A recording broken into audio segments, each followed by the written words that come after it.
Adivinan dónde vamos llegando, chicos. Vamos llegando al Estadio Monumental de Colo-Colo. Porque sí, hoy día no hay partido, pero nos toca visitar en la historia lo que es Colo-Colo. Su historia bonita, hermosa, maravillosa. Así que vamos, Colo-Colo.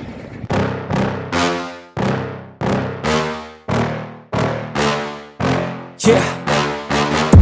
Please tell me that I can't, that I won't, that I fail, that I'll never make it out, yeah. Please tell me all the bad, never good, fill my head full of every single doubt, yeah.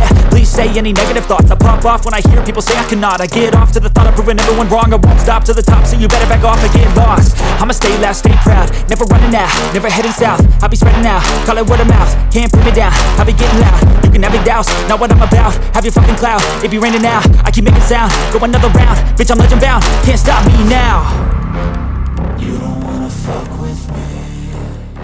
A slow burn like a... ¿Cómo están? Bien. Ah, parece que van a elegir por si acaso. ¿Cómo están? Bien. Elegir un poco más.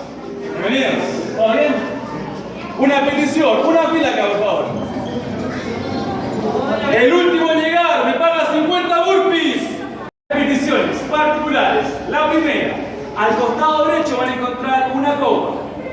Por favor, no la tomen en brazos. Todas las fotos que quieran, pero no la tomen, se les puede caer. Y les garantizo que la restauración es más cara que la foto. Además, van a encontrar una cabina de fotografías, donde ustedes pueden pasar a tener una foto ya sea desde el cuerpo.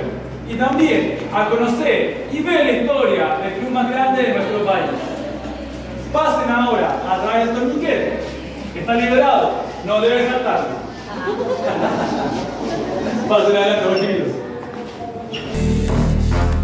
Tell me that I can and I'll show you things that you couldn't believe. Just tell me that I can. Just tell me that I can. Just tell me that I can. Just tell me that I can.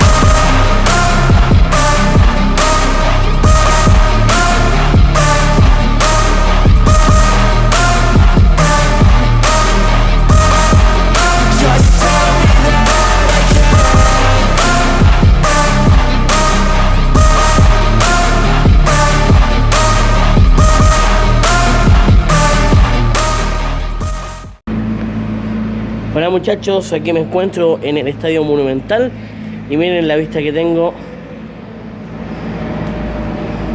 Creo que no se ve bien, vamos a bajar un poquito. Estamos en el sector Océano, estamos haciendo el tour monumental y estamos en el sector Océano.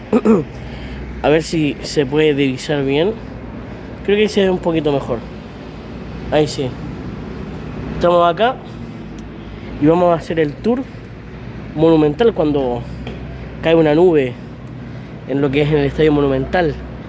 Arriba están las casetas, creo que se puede divisar. Y está el sector Rapa Nui también. Esta es mi casa y bienvenido entonces a este tour monumental de tú a tú, donde vamos a revisar la historia destacada de Colo-Colo en sus 98 años de historia. Y también todo lo que ha pasado, campeonatos internacionales, campeonatos nacionales, Supercopa, Copa Chile, Interamericana, Sudamericana no, pero sí Libertadores, que es la más importante, ¿no? Así que cuando vemos que el gramado, que el estadio, lo están arreglando, le están cortando el césped, se había dicho que el césped estaba en un poquito mal estado. Y sí, se nota algunos que otros hoyos por ahí, pero bueno, creo que es algo corto, ¿no? Vamos a seguir bajando a ver si podemos tener mejor vista. Esto porque se ve bastante interesante. Y bueno, creo que ahí sí, papá. Ahí sí, papá, mira. Ahí sí, mira. Acá estamos. El sector Océano. Y es bonito porque tú te puedes sentar acá tranquilo y ver el partido. Y es harta la diferencia sector Océano con Cordillera, porque aquí te llegan las sombritas. El sector Cordillera, donde siempre yo visito, el sol te da de cara, te da de frente. Es complicado, pero bueno. cuando siguen arreglando el pasto, nosotros tenemos el tour, estamos esperando, llegó alguien ahí, así que estamos esperando. Y se ve lindo, es hermoso. El estadio es hermoso, igual que tú. Así que seguimos, no paramos. Partimos a las 4:15, te llaman a las 4:45. Así que será un saludo. ¿Te imaginas que han venido antes, cierto? No, ¿No? Siempre. ¿Al estadio o al tour? al tour. ¿Al estadio sí? Sí, al estadio. Ah, no, ya al estadio. Yo vine hace. ¿Al tour? Cuando el túnel era blanco. Cuando el túnel era blanco. Ahora vas a ver, va a tener un color distinto. Pero acá justamente hablamos también de la historia de Colo Colo desde sus inicios. Es decir, también hablamos justamente de los estadios. Cuando hablo de nuestro, la historia el Monumental no es el primer estadio de Colo Colo. Antes Colo Colo jugaría en el Nacional durante casi 30 años, los 60, los 70 y gran parte de los 80. Antes, exclusive de eso, jugaría en otro recinto, ya que el Nacional y el Monumental son eternos. Jugaría en el Estadio El Llano, también conocido como el Estadio de Carabineros, y también mencionado como el Fortín Mapocho. Nos ubicaremos en el costado izquierdo y nos sentaremos un ratito para aprovechar también de conversar sentados, ¿les parece? Okay. Va a ser un tour bastante exclusivo el de ustedes dos. Sí. Tenía 25 en el anterior y tenía como 5 o 6 en el primero. Porque ya la verdad es que tuve poca gente. El fin de semana tuve 200 personas. Ahí tuve locos. Pero me encanta que la gente venga. Tomen asiento, yo vengo al tiro, ¿cómo al baño? Carabineros, conocido como Fortín Mapocho. Y también mencionado como. Escuchame, yo les voy a dar para que ustedes también puedan ver tranquilo el estadio. Fortín Mapocho. ¿Por qué motivo? Porque el estadio de Carabineros, también conocido como en Llano, habitualmente pensamos y nos confundimos creyendo que está en la. Estamos en el fue. Estamos dando acá justamente respecto a que ya vamos a actividades.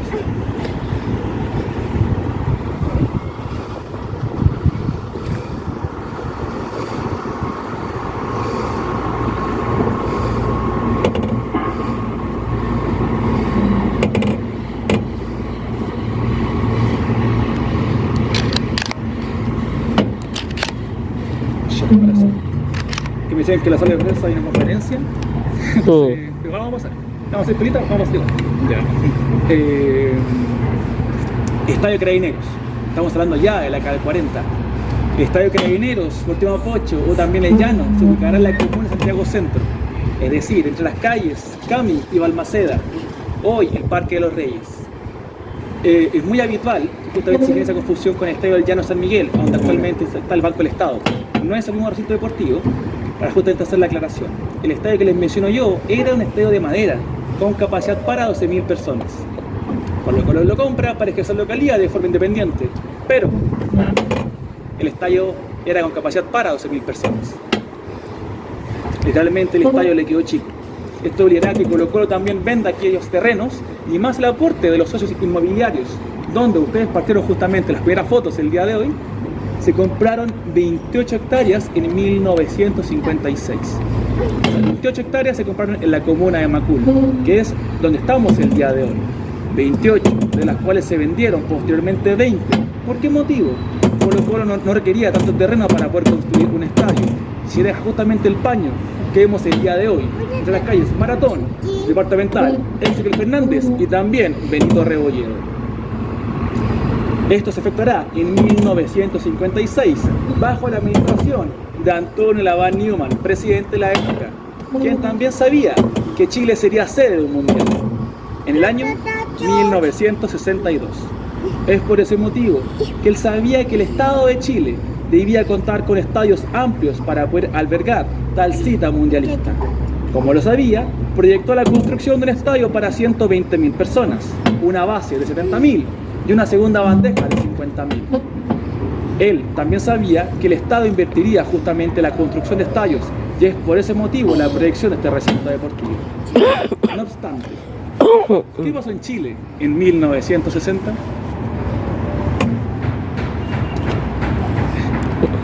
Buena pregunta.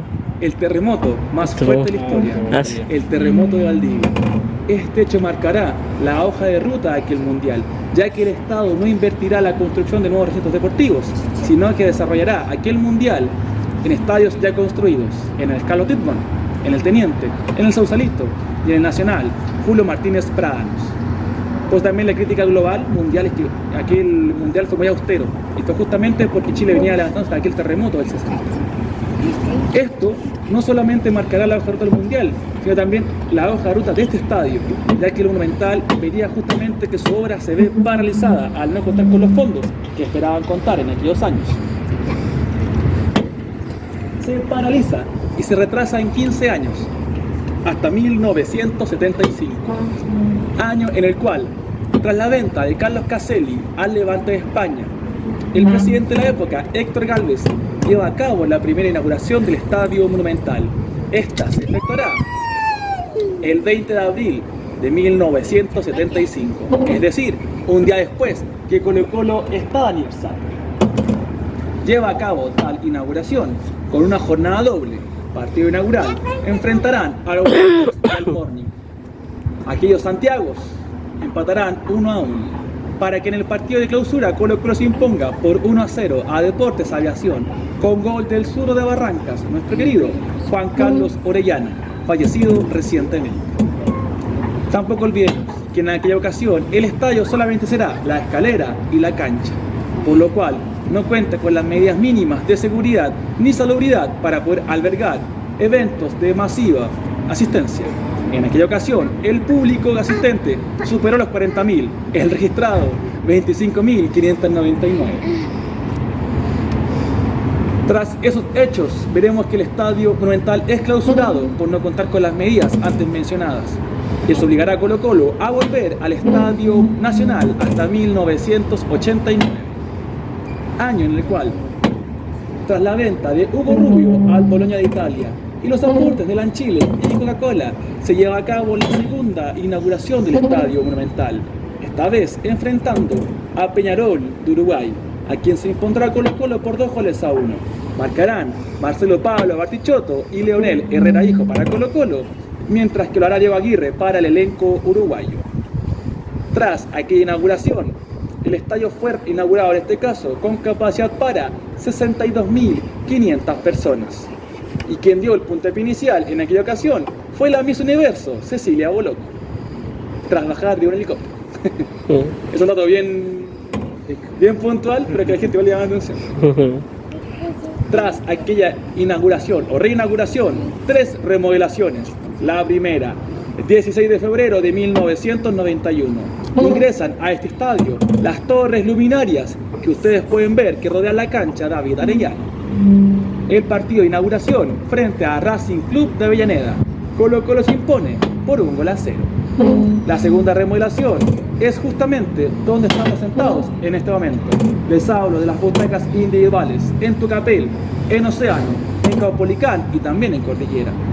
Esto, además de estético, porque ingresará el mapuche a nuestro estadio, significará una importante reducción del aforo de este recinto, ya que bajará de 62.500 personas a 47.347, que es el aforo actual del Estadio Monumental.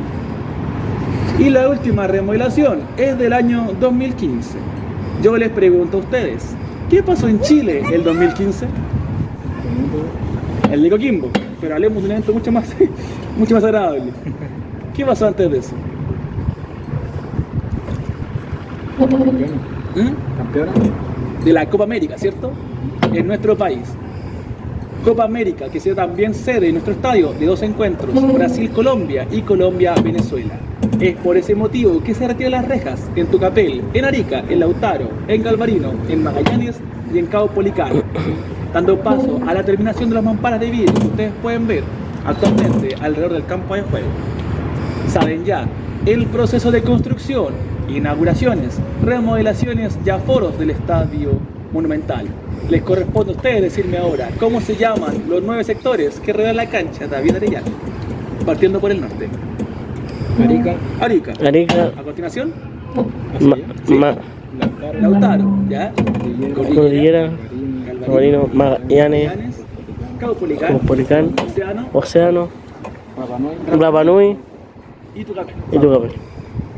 ¿Y por qué esos nombres? Me refiero, ¿por qué Magallanes? ¿Por qué Arica? Con el guerrero. No, Magallanes y Arica. Ah, ¿Por qué Magallanes y Arica? por Cordillera. el- ¿Por qué Océano? Con la orientación. Orientación- Originalmente se entendía que el nombre Arica y Magallanes era por el himno de Arica a Magallanes. Pero yo le doy una explicación que para mí es mucho más de más sentido. Es muy simple. Colo-Colo es Chile. Y si Colo-Colo es Chile, estaríamos de Arica a Magallanes, desde la cordillera de los Andes hasta el Océano Pacífico, pero también con presencia en el Chile insular, representado por Rapa Nui. Colo-Colo es Chile. Y el resto por Chile. No, Colo-Colo es Chile. Y lo decimos con orgullo y con convicción, aunque las minorías les duelen. Pero además somos historia y una importante ligada al pueblo mapuche. Y es por ese motivo que estos cuatro codos llevan por nombre justamente hechos o hitos y personas marcadísimas ligadas al pueblo mapuche, como este codo, como es Tucapel, ya que en 1553 se desarrolló una importante batalla entre mapuches y españoles. Para los españoles fue el desastre de Tucapel, porque en aquella batalla se capturó y muerte a Pedro de Valdivia. Tampoco olvidamos que en aquella batalla el ejército mapuche fue liderado por dos importantes toquis o jefes militares, como el Policán y Lautaro, quienes también estaban acompañados de un tercer guerrero, de que les hablo, de Galvarino. Es por ese motivo también que los codos llevan por nombres justamente las denominaciones que les acabo de indicar: Tucapel, Cabo Policán, Galvarino y Lautaro. Sabiendo eso, corresponde ya que avancemos al sector de Arica, nuestra próxima estación del día de hoy. De breve. Acá, este mural es muy importante. Al costado izquierdo, copas, Regalmino y copas Sodolan. Tetracampeonato 2006-2007. La Recopa año 92, la cual se disputó en Kobe, Japón, donde Colo-Colo se impuso tras empatar 0-0 por 5-4 en penales a Cruzeiro de Brasil. Al costado izquierdo encontraremos la Interamericana del mismo año. Colo-Colo se impondrá al pueblo de México en partidos de ida y vuelta. La ida en México, la vuelta en Santiago de Chile. En la ida, Colo-Colo venció por 4-1, 3 del Barty y 1 de Héctor Adomaitis. En la vuelta, repetirá Adomaitis, además de Hugo Rubio y Gabriel Coca Mendoza. Al medio, la tan querida, la tan anhelada de reencontrarnos. Les hablo de nuestra Copa Libertadores de América de 1991. La final de ida se jugó aquel 29 de mayo de 1991 en el estadio Defensor del Chaco, en Asunción, Paraguay. Un empate 0-0. Como único hito importante, las expulsiones de Virginio Cáceres por Olimpia y de Rubén Martínez por Colo-Colo. Esta última traerá consecuencias, las cuales veremos a continuación. Final de vuelta, 5 de junio de 1991. Colo-Colo enfrentará a Olimpia en este estadio, el Estadio Monumental, y se impondrá por 3-0 en aquella ocasión. Abrirá el marcador Luis Pérez, quien también aumentará, marcando al 12 y al 17. Al minuto 29 es expulsado el paraguayo González de Olimpia por doble amonestación. Al minuto 40, el Coca, nuestro querido Gabriel Mendoza, debe ser reemplazado, ya que en una jugada fortuita se luxaría su codo, ingresando en su lugar Leonel Herrera Hijo, que a la postre marcará el 3-0 definitivo al minuto 85. Aquella noche, Colo-Colo formó un once estelar. Al arco, nuestro querido Daniel Morón, una línea de 4, con el Chano Garrido, con Lalo Vilches, Miguel Cheito Ramírez y Javier Margas. Un mediocampo de 5, con Rubén Espinosa, con Juan Carlos Peralta, con Marcelo Pablo Barpichotto, con Gabriel Coca Mendoza y con el capitán, con el 10, con el Kaiser, el actual ministro del Deporte, Jaime Pizarro, dejando en delantera a un jugador que siempre menciono, que ingresó por la ventana a la historia real y linda de Colo-Colo. ¿Por qué lo digo de esta forma? Porque en un contexto de normalidad, seguramente Luis Pérez no debería haber jugado aquella final. ¿Y por qué lo hace? Lo hace por la lesión de Pato Yáñez, del Polaco Dabrowski y también por la suspensión de Rubén Martínez. Ingresa de lo grande, porque marca 2 golazos y pavimenta ya gran parte de aquel triunfo frente a Olimpia de Paraguay. Triunfo que en ese estadio celebraron 66.500 almas aproximadamente, y todo un país que no olvidemos que somos Chile. Avanzamos ya al próximo mural, por favor. En él hablaremos de un joven que decían que era bueno para marcar goles. Se llama Esteban Efraín y su apellida Paredes Quintanilla. Esteban, el bendito del área. Es importante para la historia de Colo-Colo, pero no solo para la historia de Colo-Colo, sino también para la historia del fútbol chileno. ¿Y por qué lo menciono? Esteban Efraín Paredes Quintanilla es, a día de hoy, el máximo goleador de la primera división del fútbol chileno, con 221 goles. No olvidamos aquel 5 de octubre del 2019, cuando marca el mítico gol 216 frente a un equipo chico vestido de azul en el Arco Sur. Curiosamente, esto es muy paradójico, el arquero al cual se lo marca hoy juega en Colo-Colo, nuestro querido Tuto de Poli. También es el máximo goleador del fútbol chileno en Copa Libertadores, con 22 tantos. Es el máximo goleador de Colo-Colo en los superclásicos, con 16. 6 veces máximo goleador del torneo nacional. Y a día de hoy, el tercer máximo goleador de Colo-Colo, con 198 goles. Además de motivo, estadísticamente hablando, él tiene razones de sobra para estar en este mural. Junto a él, un trío goleador, años 89, 90 y 91, con Cobresal y con Colo-Colo, 25, 22 y 23 goles respectivamente. Les hablo de Rubén Martínez. Él no solamente era relevante por la cantidad de goles marcados, sino también por la relevancia e injerencia de aquellos goles. No olvidamos aquel 22 de mayo de 1991, semifinal de vuelta frente a un rival al cual veremos el 3 de mayo, es decir, frente a Boca Juniors. La ida, Colo-Colo perdió por 1-0 en el estadio La Bombonera con gol de Graciani. En la vuelta, Colo-Colo se impone por 3 goles a 1. Rubén abrirá el marcador, aumentará el partido, anotará Diego Latorre. Y en el 82, Rubén Martínez marcará el 3-1 definitivo, dándonos el paso a la final frente a Olimpia y también desatando la batalla campal entre Boca y Carabineros. No olvidamos al Perro Ron, que le muerde el cachete al Moro Navarro Montoya. Rubén, delantero de excelsa calidad, infravalorado. El Barty diría hace poco que si Rubén jugase en la actualidad, seguramente la rompería en Europa. Junto a él, un brasileño, llegado a Colo-Colo a fines de los 60, importantísimo en el título de 1970. Colo-Colo se impondrá por 2 goles a 1 a Unión Española con 2 goles de él. Les hablo de Edson Beirut, quien además tendrá un importante rol como formador de jugadores. A él se le atribuyen la formación de Gonzalo Fierro y Jorge Valdivia. Edson nos dejó el 2012 a la edad de 70 años y hoy sus restos descansan en el mausoleo de Colo-Colo, ubicado en el cementerio general. Junto a Edson Beirut encontraremos a otro importante referente de los 60 y los 70, máximo goleador de la primera división del fútbol chileno, con 215 goles hasta el año 2019. 205 marcaría por Colo-Colo. Datos no menores, él no era delantero, era centrocampista, además de un importante líder, ya que será el capitán de aquel Colo-Colo finalista de la Copa Libertadores en 1973. Fue un importante referente social y deportivo de la población Juan Antonio Ríos. Los murales y la plaza sonor así lo acreditan. Este año hubiese cumplido 80, pero nos dejó el 2009 a la edad de 66. Espero que hayan pasado a saludarlo cuando ingresaron por Océano. Ahí está su estatua. Si lo hicieron al salir, aprovechen saludar a Francisco Chamaco Valdés. El mural de la Cara Blanca, barra oficial de Colo-Colo, desde 1986. Antecede la barra Edson Beirut y Carlos Caselli, como también la barra maratón. Los bloques juvenil y estudiantil serían quienes alentan a Colo-Colo a lo largo de su historia.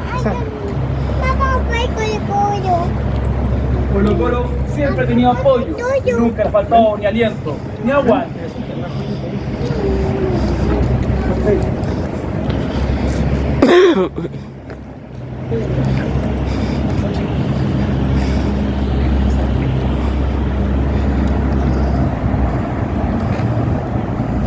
No, pero tranquilo.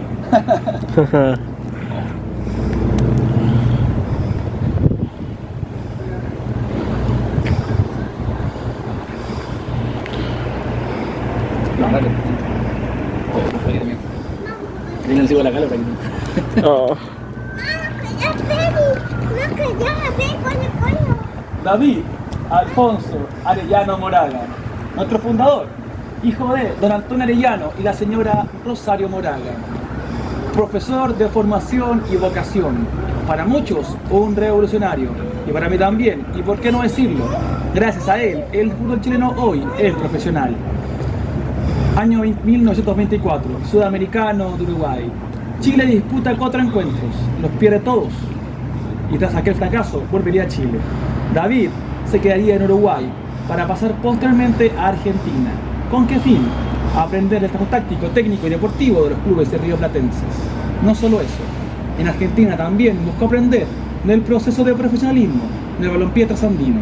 Él siempre fue un fiel creyente de que el fútbol debía ser profesional, donde los jugadores cobrasen a los clubes por defenderles y que no fuesen los clubes los cuales cobrasen para que los jugadores pudiesen vestir sus camisetas, y como ocurría en aquellos años. Tras aquella travesía, volverá a Chile. No olvidemos, él era parte del Club Magallanes desde 1919. Aquel año 25, el 4 de septiembre, en Magallanes había elecciones para elegir capitán. David sería un candidato, apoyado fuertemente por parte del plantel. Pero, en una votación inédita, también participó en la directiva. ¿Por qué motivo? David generaba ruido con su deseo de revolución, llamando al profesionalismo y también a mayor participación de los juveniles y jóvenes del plantel. En aquella votación inédita y bastante polémica, David no es elegido, desatando su molestia por la intervención de la directiva en aquella votación, partiendo del club junto a otros 12 rebeldes. Al salir, dirá una mítica frase que resuena hasta el día de hoy. Va a unos Quiñones, que jueguen los viejos. Se van, y 15 días después, en el Barquito Apenas, ubicado para algunos en la calle Sañartu, para otros en la calle Pantrón, ambos en la comuna de Recoleta, conformarán al Colo Colo Fútbol Club. El resto es historia, y un importante, porque no solo lo conformarían, sino que debutarían el 30 de mayo de 1925 frente al English Team. Colo Colo se impondrá por 6-0 al elenco de habla inglesa o nombre inglés. En aquella ocasión, el capitán derrotado diría: Colo Colo será el club más grande de este país. Han pasado casi 100 años y nos damos cuenta que tenía toda la razón. Somos los más grandes de este país, duela quien le duela. Colo Colo debutará goleando por 6-0 y sería campeón de aquel torneo metropolitano tras imponerse de forma invicta al resto de los planteles, incluido el Magallanes, que los desechó. Aquel título metropolitano al 25 le dará el derecho a disputar la gira por Europa del año 27, de la cual hablaremos en el museo si lo desean para poder continuar también. No sin antes mencionarles los 3 homenajes que Colo Colo le rinde a su fundador, David Arellano. El primero, el crespón sobre el escudo que marca el luto eterno de nuestra institución por su muerte el año 27 en Valladolid, España. El segundo, el nombre de la cancha David Arellano, desde el 30 de septiembre de 1989. Y el tercero, el himno, de que ahí nos encontramos una estrofa que dice: por el recuerdo de David Arellano, que nos guía por la senda triunfal. Esos son actualmente los 3 homenajes que Colo Colo le rinde a su fundador, David Alfonso Arellano Moraga. Junto a él, el fiel heredero de su legado. Trigoleador, 79, 80 y 81 en el torneo nacional, con 20, 26 y 21 goles respectivamente. Máximo goleador de la Roja, entre el 81 y el 98. Además de ser un importantísimo referente social y deportivo para todo el país. Hoy es el actual goleador de nuestra institución, con 208 goles. A él también lo pueden pasar a ver al frontis de Océano, justamente porque ahí se ubica su estatua con mucho merecimiento. Les hablo del rey, les hablo del chino, les hablo de nuestro Carlos Humberto Caselli Garrido. Junto a él, un arquero que defendió el pórtico de Colo-Colo durante 18 años, entre 1946 y 1964. 14 años como capitán, ganó 5 títulos, además de ser el arquero de aquella selección chilena que obtuvo el tercer lugar en el Mundial de 1962. Le decían el gato, le decían el ciego, además de ser el jugador con más superclásicos en la historia, con 37. Les hablo de Misael Scuti. Y junto a él, dos jugadores que seguramente no requieren presentación. ¿O sí? No. Ninguno. Lo hablaremos, para que lo hablemos más emotivo. Hablamos de Marcelo Palo Artichoto y de Marcelo Jaime Funes. El cabezón y el bar. Jugadores, entrenadores, capitanes, multicampeones. Pero sobre todo, ídolos y leyendas de nuestra institución. Ellos se quedaron cuando muchos le hicieron partir el 2002, cuando Colo-Colo quiebra. Y no solo se quedaron, también encabezaron distintos mecanismos para generar ingresos para Colo-Colo, como lo fueron la Colotón, y también acudiendo a cada programa de televisión, donde justamente los pagos que recibían eran directamente a las arcas del club.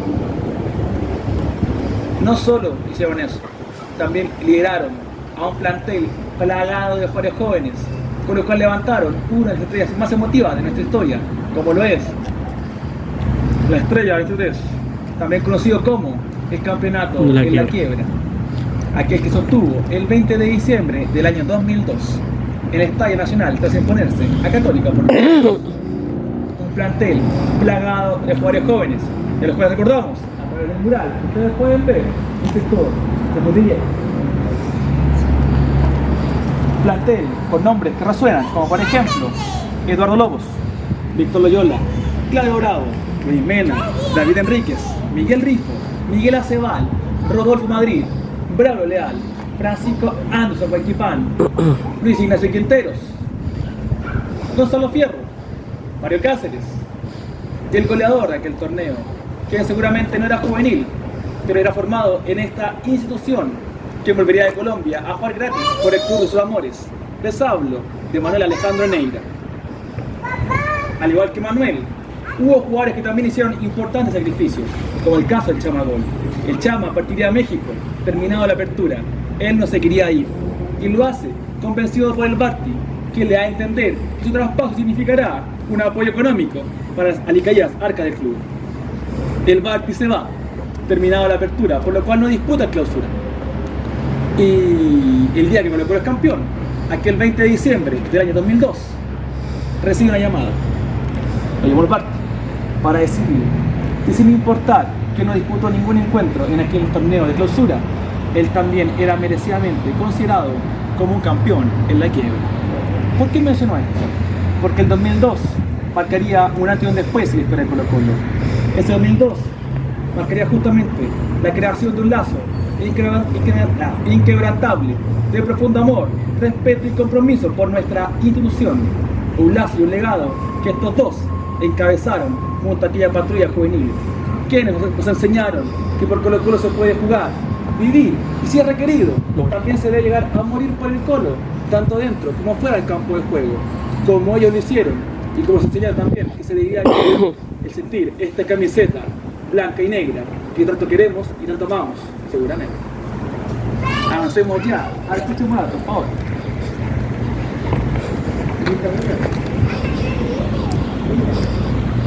Ahí veremos a los campeones de América, Claudio Andrés Bravo Muñoz, Jorge Valdivia Toro, Matías Ariel, Fernando Fernández, al Rey, Arturo Bravo Villalpardo, y a nuestro querido Rubén de Macul, Luis Mena y la raza. Junto a ella, les voy a mencionar cuáles son los tres jugadores con más títulos vistiendo la camiseta de Colo-Colo. Un spoiler, no es Luis Mena. ¿Quiénes son? El Rambo Ramírez, el Kaiser Pizarro y el Chano Garrido. Todos ellos con 15 títulos a su haber. Luis Mena tiene 11 torneos de primera división más una Copa Chile, siendo actualmente el jugador con más torneos de primera división del fútbol chileno. Además, es el entrenador del Colo-Colo femenino, vigente campeón del fútbol chileno. Y si hablamos de ellas, es importante recordar lo ocurrido aquí el 25 de noviembre del año 2012, cuando Colo Colo alcanza por segunda vez la gloria continental, solo que esta vez de la mano del plantel femenino. Aquella noche, Colo Colo venció a Foz Cataratas, con quien empató 0-0 en los 90 minutos y se impuso los 4-2 en penales, con un 11 estelar. Al arco, la mejor del mundo. Les hablo de Tenedia, una línea de 4, con Geraldine Leighton, Carla Guerrero, Francisca Lara y la ratona Camila Sáez. Un mediocampo de 3, con la Chile Chico, Clara Soto, nuestra querida amigo Ascaño, y también para muchos, la mejor argentina de todos los tiempos, Estefanía Banini. Dejada en delantera a 3 jugadoras formidables como lo eran la paraguaya Gloria Villamayor, la goleadora Karen Araya y a una de las actuales capitanas del Colo Colo femenino.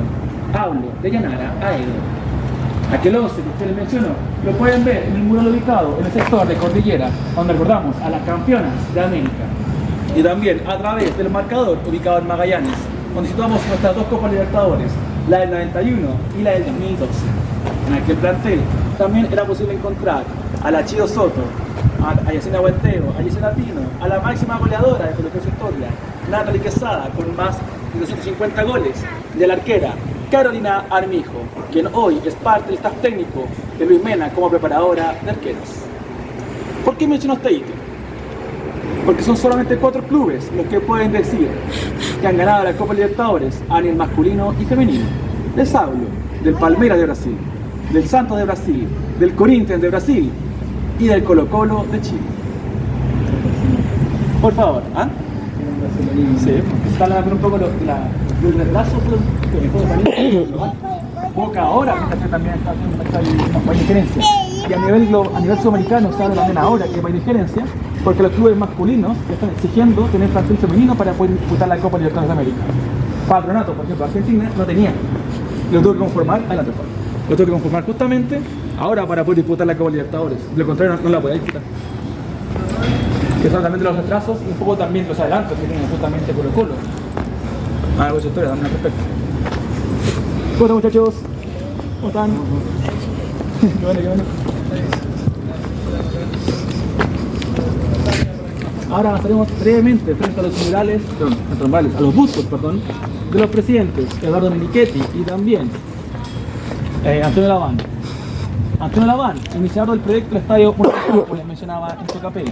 Y Eduardo Menichetti, presidente del club, la primera vez que Colo Colo alcanza la gloria continental en 1991. Nos dará la espalda el busto de David Alfonso Arellano Moraga, nuestro fundador, y junto a ellos 2 árboles, una araucaria y también un canelo, árboles simbólicos de la flora y fauna del pueblo mapuche. También encontraremos el busto el frontis del Parque Itapenas, del original en este caso. El Parque Itapenas se ubicaba en la calle Patrón. Empezados los arcos Luis Pérez y Leonel Herrera Isla, en homenaje a las campeonas de Copa Libertadores de 1991. Desde ahora, brevemente, la sala de prensa, viene a la foto correspondiente.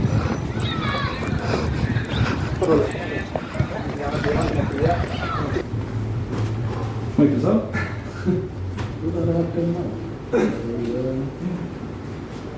Ah, esa le queda la vecina, bueno. Bueno, Master.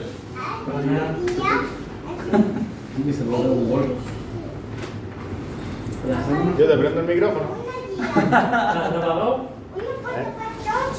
Ah, ¿quería relatar? No vamos a ver por ningún motivo.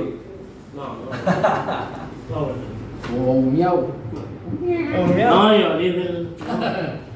No quiero ni en pintura. No. De hecho, así es interesante aunque esté un poco pensé que era más grande. ¿Qué cosa? ¿La sala de prensa? Sí. Es que vi aquí que estaban grabando con este de los goles. Lo estaban grabando aquí. Cuando suben a Instagram. Es la magia de la cámara. Es la magia de la cámara. Ah, ya.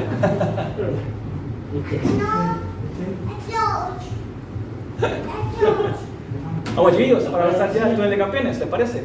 Antes de, por el costado izquierdo, pueden ver La jaula, donde habitualmente los planteles de honor, tanto masculinos como femeninos, hacen los trabajos precompetitivos antes de cada encuentro. Es por ese motivo que la Garra Blanca alienta hacia el norte antes de cada partido. Tras pasar por ahí y poder verla previamente, pasamos por la zona mixta para avanzar ya al túnel de campeones. Nuestra próxima parada el día de hoy. La zona mixta, donde la moda se acabó en 2012, ¿lo recuerdan? Sí. La moda se acabó, la moda se acabó. Lo malo es que después chocó el auto, pero eso pasa. Eso sería otro costal.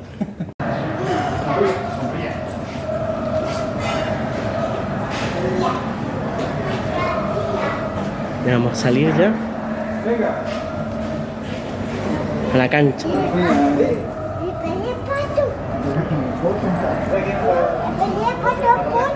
Vamos entrando.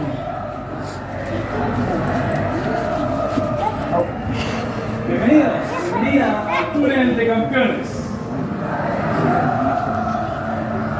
Revelado el año 2019. Tú me comentabas que el túnel era blanco, ¿cierto? Ahora es negro. Estoy en el marco del aniversario 94 de nuestro querido club. No solo cambió de color, también van a ver justamente una serie de detalles más adelante. Como por ejemplo, que el túnel de campeones ya no está pintado, sino que la letra sobresale justamente como se ve actualmente. Los parlantes que ustedes escuchan se instalaron durante la pandemia. ¿Y por qué motivo? No olvidemos, el Club Popular no recibió el aliento de su gente producto de la pandemia. Pero los jugadores sentían aún así a su gente gracias a estos parlantes, los cuales se apagan antes de cada partido. ¿Por qué motivo? Porque ahora pasaremos por debajo de Erika, por lo cual los parlantes no son requeridos. Aquí van a encontrar dos extractos. El primero, valiente, fuerte, grande. El segundo, de sangre altiva y noble corazón. Son características que todo jugador e hincha de club debe tener grabado a fuego en su corazón. Además, van a encontrar a este imponente mapuche que les recibe con los brazos abiertos. Les espero en la vitrina con al final.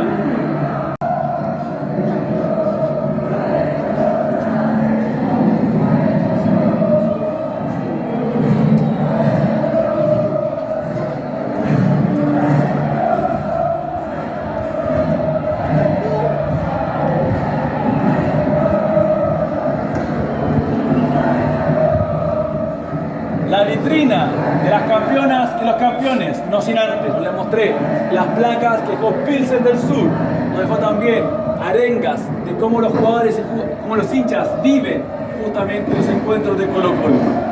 Y para que las jugadoras y los jugadores sepan también cómo se vive el salir o cómo se vive también el partido de la vereda, de la nuestra, de los hinchas. La vitrina de los campeones y las campeonas. ¿Por qué es importante esta vitrina de Colo Colo?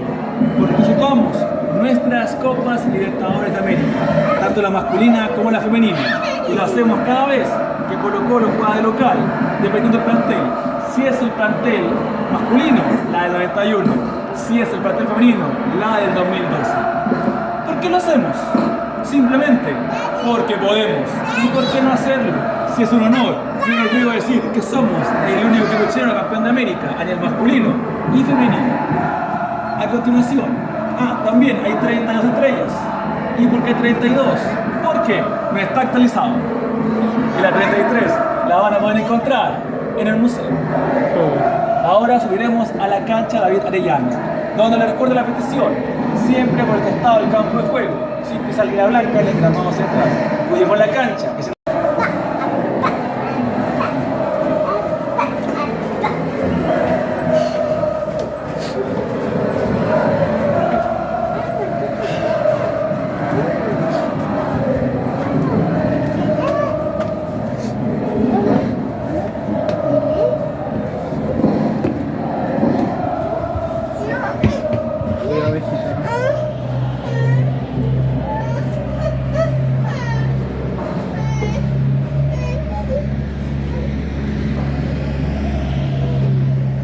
Wow, está tremenda.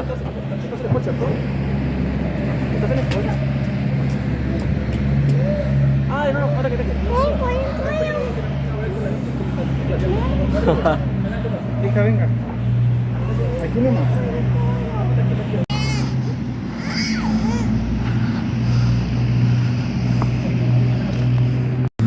¿Ya empezó a perder el culo? ¿Ah? ¿La verdad cuándo lo sacaron? Para el sembrado, el 2014, claro. El la sacaron, pues la recomodaron acá. Esta estaba atrás del arco también. Sí. Las otras de la eran dos. La famosa ruda. Ahí está. ¿Cómo la No, quieres? no. Pensar que el humo decía que llegaba a boca. Así, pues, al otro día presentaron técnicos. Al mirón.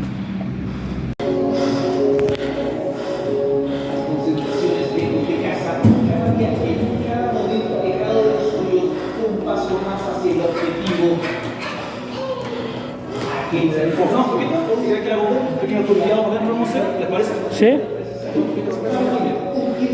Acá vamos a encontrar, bueno, la taquería, la 30, con la cual voy a estar justamente a levantarla después del 2009, la entrega 29.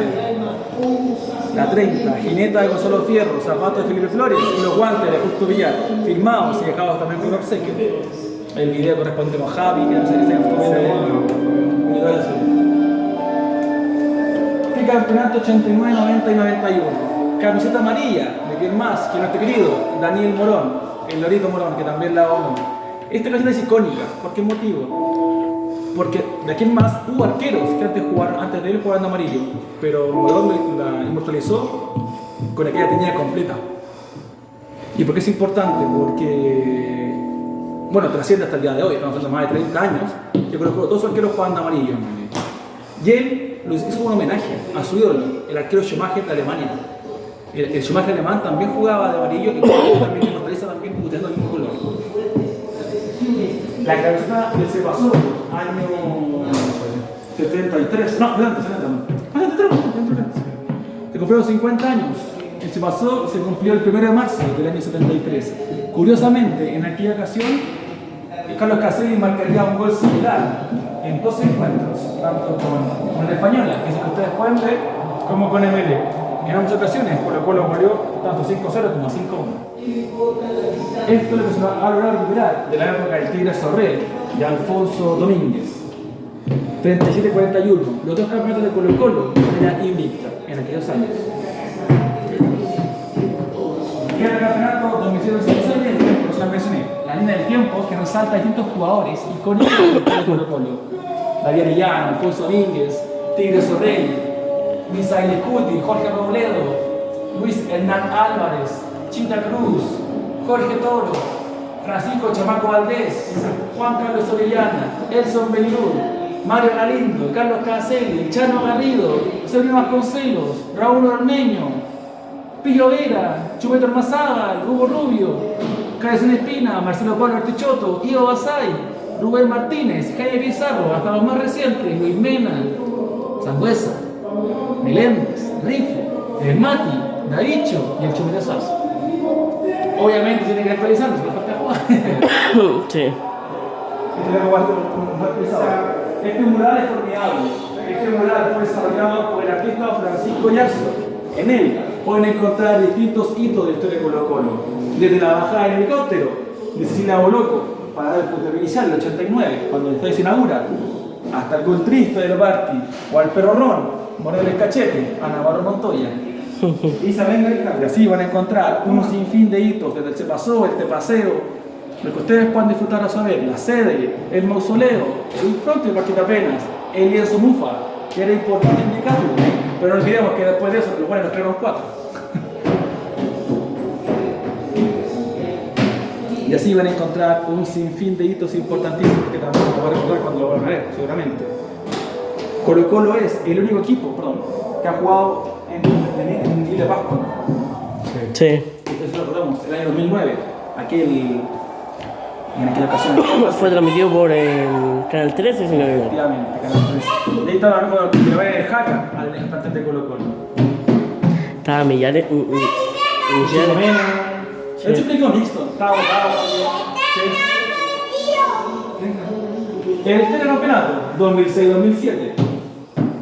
Estas copas, que de alguna u otra forma son parte de la historia, pero se perdieron, se la robaron. Hay una especulación al respecto de qué pasó en estas copas. Vos también se hace el recuerdo de la medalla que se puede encontrar. Recuerden los antecedentes de aquellos títulos. Como les decía, los invictos de Alfonso Domínguez y también del Tigre Sorrell, con el pasar con Jorge Robledo y otros jugadores que también marcaron distintos tipos de épocas. Atilio Cromanchi también, por ejemplo, y en los 60, con Chamaco. Bueno, esta fue la época de Pelea Azul, entonces también mostró ahí como que tuvo un vacío importante de títulos. Los 70, el que les mencioné, Elson Beirut. 72, Elson también era parte del plantel, pero era banca.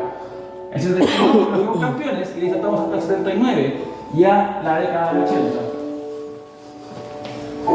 Los 80, 81, 83, 86, el tricampeonato 89 hasta el 91.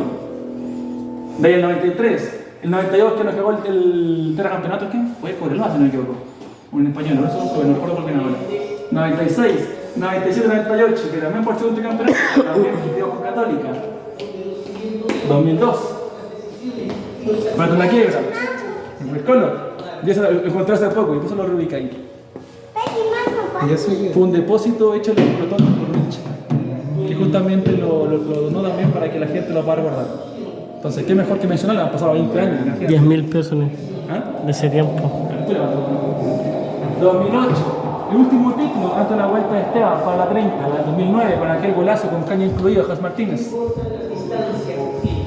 Títulos, estoy a 32. Ay, compadre, el Tigre Muñoz. Zapato de Barroso, guante de Orión, bote de Orión y zapatos de Esteban Paredes. Aquí ya se lo gastan bien. En regiones y en toda Sudamérica.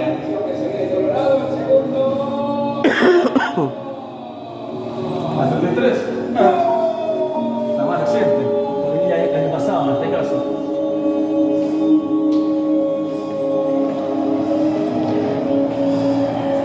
Aquí no vamos a Uruguay. Porque somos un equipo Está bien. que piensa. ¿Qué cosa que está foto del padre de la montaña? Espera. Los dos jugadores que se parecen. A la izquierda con sus hermanos, Francisco Arellano y Alberto Arellano. Francisco jugador, Alberto director. David jugaría el primer partido amistoso contra Real Valladolid en España. Y muy curioso porque por los españoles nosotros éramos literalmente, éramos mapuches que andábamos con cubre rabo y lanza. Así nos veía la España en esa época. Se viene el partido con el Real Valladolid, partido de ida, y colocó los veces 6-2. Fue tal la humillación que el Real Madrid al día siguiente empata el partido de vuelta. ¿Qué es lo que pasa? David juega aquel partido enfermo en el estómago. Él no lo sabía, no sabía que tenía. Lo juega, y una jugada fortuita, salta a cabecear con David Hornilla de España, que fue del compañero, cae al piso. Y David Hornilla cae con la mala suerte, que David Hornilla cae con las rodillas sobre el abdomen de David Arellano. David tenía apendicitis, sin saberlo, lo cual decretó una peritonitis, que sería la causa de muerte de David al día siguiente, el 3 de mayo de 1927. Sus restos descansaron en España hasta 1929, cuando fueron repatriados. Primero a un mausoleo familiar y posteriormente en los 70 al mausoleo de donde descansan hasta el día de los restos de Madrid. Esa fue la gira, en este caso, en barco, había en aviones. ¿Por qué su muerte también se significa que fue lamentable? Porque en aquellos años no había ambulancias en los hospitales como hoy día. Y tampoco no tuvo la atención necesaria en aquel momento. Este algunos datos de él. Está divertido, quizás por el estilo. Estas paradas que tuvo también justamente. Como les mencioné, esta gira la hacían varios clubes a nivel continental. Vasco de Gama, por Brasil, Nacional por Uruguay y también Boca por Argentina. Como gente campeones, iban a pulirse a jugar al fútbol europeo. Acá entrenaron destacados, donde era el costado izquierdo. Esa fue la memoria de Alberto. Alberto, hermano mayor de David, el que está a la izquierda, en este caso con el maletín. Alberto, junto a ser director de Colo Colo, él también era periodista, el hermano mayor de David. Alberto lleva a cabo un gol paternal con David tras la muerte de don Antonio Arellano. Don Antonio Arellano muere cuando David tiene 10 años de tuberculosis. En aquellos años era una enfermedad mortal. Tanto él como la hermana de David también mueren de la misma enfermedad. Es por eso que Alberto Arellano asume un rol como paternal respecto a David, apoyando a la señora Rosario Moraga en la crianza y formación.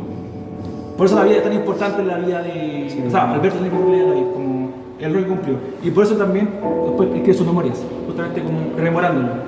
No sé si se fijaron que en la sala de prensa lleva un nombre Alberto Arellano. Alberto era periodista. Como era periodista, fue justamente el primer presidente del ciclo periodista a nivel nacional. Y después se volvió a la persona que tiene. Acá. diversos regalos de distintos clubes. Vas a encontrar regalos de Olimpia, de Católica, de la U. Ojo, habitualmente cuando un club chileno le regala a otro chileno, como que se quita el peso. Pero acá está justamente aquí el reconocimiento también. Los símbolos, las bandejas eran habitual regalo también a los clubes. El Real Madrid, un regalo como trampa, eso le digo. La Federación Mexicana también eran muy habituales, los amistosos entre clubes de fútbol y selecciones. Pero también la Federación Mexicana también regala una encima.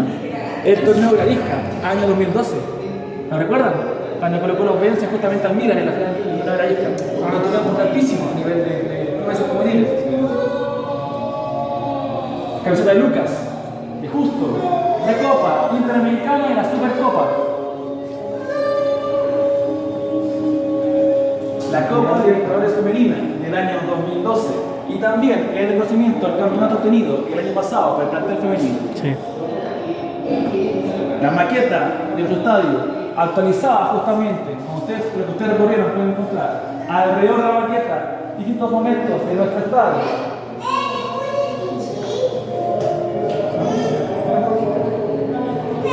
Esta camiseta es muy icónica. La que es la que vistió Leonel Herrera Hijo en aquella final. Fíjense en el color de la camiseta. Está ahí amarillenta ya. No, fíjate el costado. El costado está negro. El costado derecho. Sí, sí. ¿Cierto que está sucio? Fíjate, Leonel.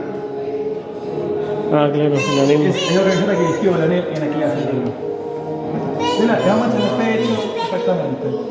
Deja pelos un poquito, mi amor. El Muay que regaló el Pascua a Colo-Colo después de aquella parte por Copa Chile. Y el monolito que le regala a Olimpia, Peñarol, Uruguay a Colo-Colo en la inauguración del Estadio Monumental. Y lo que te decía, la explicación de las insignias, la tuya y tuya.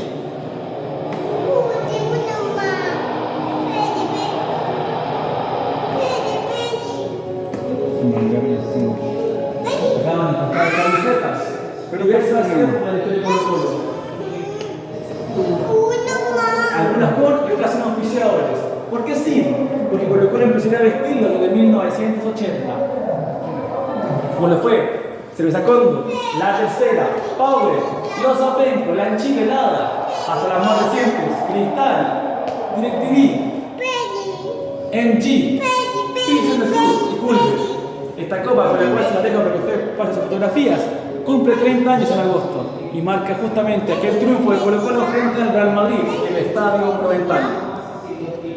67.700 personas vieron aquel triunfo de Colo-Colo por 2-0, con goles de Jaime Pizarro y de Hugo Rubio. Tampoco olvidamos que en aquella ocasión falleció un hincha en Magallanes, producto de que se suban al techo, el techo se vio, directamente una avalancha sobre él. Para que la puedan ver. Ah, cuando se subieron arriba el techo, digamos. Sí, y sobrepasó el peso. Sí. Lo que pasó en la primera vez. Sí. La cabina de fotos, para que la puedan aprovechar también.